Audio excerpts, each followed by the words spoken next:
Okay, guys, so this is part two of me sharing my journals, used and unused, and how I kind of use them.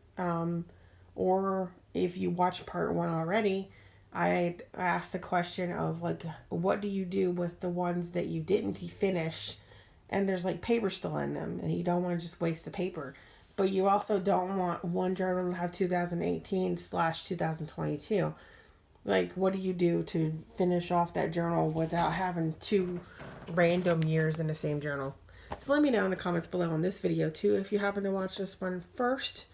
If not, go watch part one first and then come back to this one.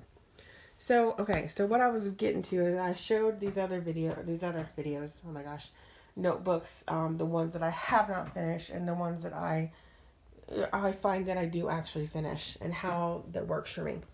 So I was going to show this one next.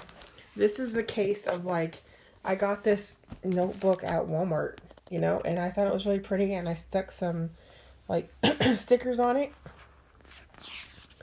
And this is just a spiral notebook, and I just liked it the way it looked, and I actually finished the entire thing.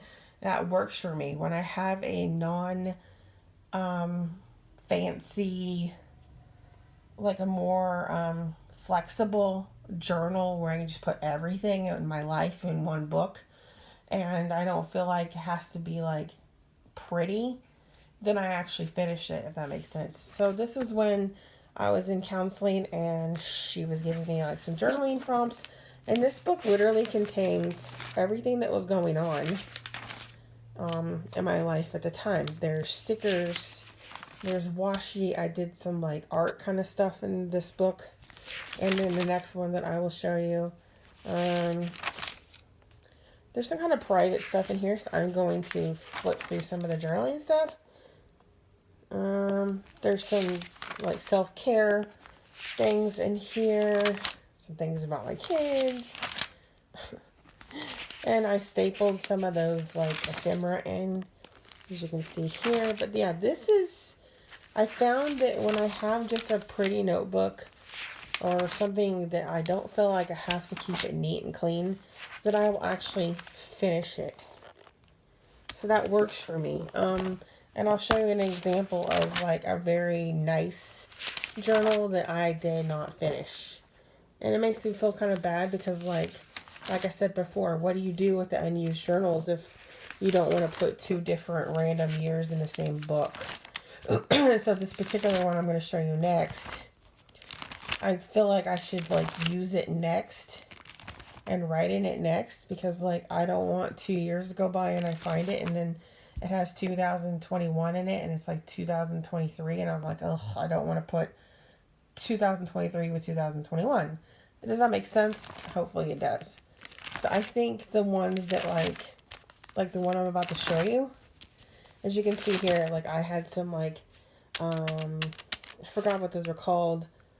They're kind of like crayons, but for adults, and you can activate them with water or a baby wipe and smear it all around to make it metallic. It starts with a G. Forgot what they're called, though. And I used some washi, some quotes, some stickers. So yeah, I did, and I finished this whole entire notebook completely, and that works for me. So this is the one I was talking about. This is the one... This is from Barnes & Nobles. This is a very pretty, well-made journal. And I did start it. And I think I need to work on this one next after I finish this black one that I showed in the first part of this video. Because of the fact that I don't want this journal to be found a couple years from now, like I just said. And I'm like, oh crap, it's 2 years later and I don't want to put another year. You know what I mean? Like, I don't want this journal to be... I want it to be this, mainly. I don't want to come back in, like, 2024 or 23 and try to fill in the rest of this. It's too nice of a journal to be wasted. And I do have quite a bit written. This is a big journal, though. I think it's 400 pages. So it got kind of a little daunting, but I think I'm just going to have to treat this one like my other ones, and not be so intimidated by the fact that it's a nice leather journal, and just stick washi tape in it and lists, and I was trying to just only write, only journal. And I think I'm just going to have to treat it like every other one that I have and put the lists in it and put, well, see, I kind of did right here. You know, like I kind of started to do that because I noticed that I wasn't writing every day. And when I have a journal that I throw everything into, I do write every day. So after I'm done with that black, with this one right here, I think I am going to switch back to this one because it still should be 2021, and just start it back from this point and then do my Omni journal process. That's what works for me. And don't be so afraid to get this dirty, so to speak. You know, does that make sense? That way I can finish this book.